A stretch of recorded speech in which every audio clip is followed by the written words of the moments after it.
Welcome back to Unpacking America. Today we're wrestling with a question. Why are California and Texas so powerful? You've heard the simple version. Big population, lots of oil, sunshine and tech. But that's like saying a movie's good because there are actors and cameras.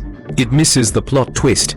Stick around, because by the end you'll understand the surprising reason both states punch above their weight, and how their models are diverging. Chapter 1, the obvious comparison and why it falls short.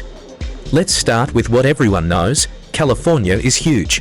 In 2020, for its nominal GDP was about $4.1 trillion, making it the size of a mid-tier country. Texas isn't tiny either, about $2.7 trillion in GDP. So yes, size matters. More people, more output. But we stop there at our peril. Because size alone doesn't explain dominance, especially when you compare growth, business climate, policy and culture. Chapter 2, the second best reason, ecosystem of industries.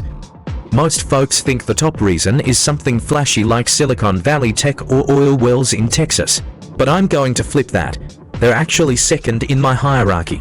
California's industry ecosystem, tech Silicon Valley, entertainment Hollywood, agriculture massive fruit and vegetable output all fused together. Manufacturing still matters. California leads the nation in number of manufacturing firms. Global trade. Ports like Los Angeles, Long Beach moving massive volumes of goods. Texas's industry ecosystem, energy oil, gas, renewables big time. A rising tech center Austin, Dallas-Fort Worth plus manufacturing and logistics. A business environment that says, come on in, we'll make it easy. Because of these ecosystems, both states attract capital, talent, firms. But, and this is critical, the ecosystem alone doesn't explain why one state may outpace the other, or why their power is sustainable. Chapter 3, the real reason. Number 1, policy plus business model equals power. Here's the kicker.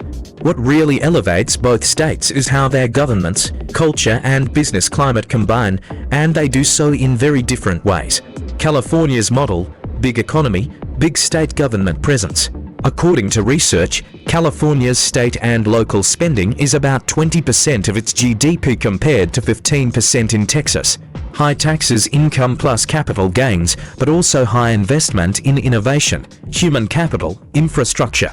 A more regulated environment in many industries, environment, labor, energy. The result, innovation magnet, but slower growth in recent years. For instance, California averaged approximately 2.3% annual growth from 2020 to 2023 versus Texas, approximately 3.9%. Texas's model, less government intrusion, no state income tax for individuals, lower regulatory burden. Business-friendly, cost-competitive, attracting people and companies. Results, faster growth recently, more relocation of firms.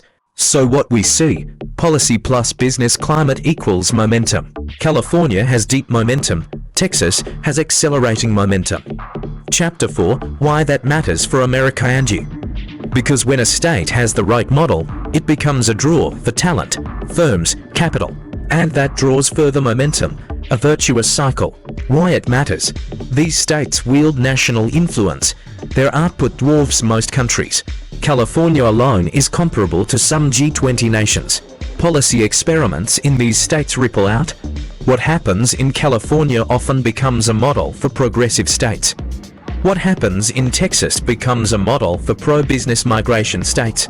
For you, whether you're an entrepreneur, job seeker, or investor, knowing how these powerhouses work helps you choose where to play, how to compete, or where the innovation is. Chapter 5, the flip side, weaknesses and the coming battleground. No empire is without cracks. California's weak spots, high cost of living, housing affordability crisis. Slow job growth relative to its size, outmigration of certain professionals seeking lower tax states.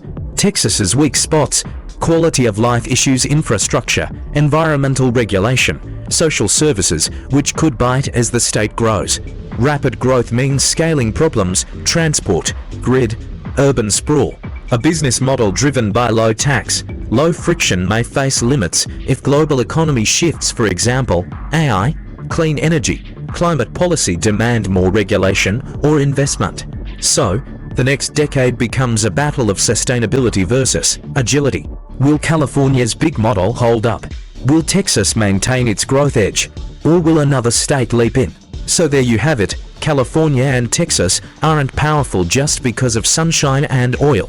They're powerful because they combined massive size plus industrial diversity plus strategic policy, business climate in ways that few states or countries pull off.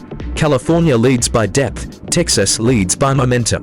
If you're watching America evolve, don't just look at population, or GDP, or industry. Look at models. Because models scale, they shift, and they determine where power really ends up. Thanks for watching Unpacking America.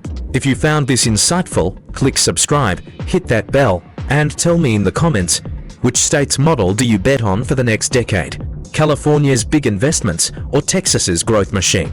See you in the next one, maybe when we talk about why Florida is quietly rising. Until then, stay skeptical, stay curious,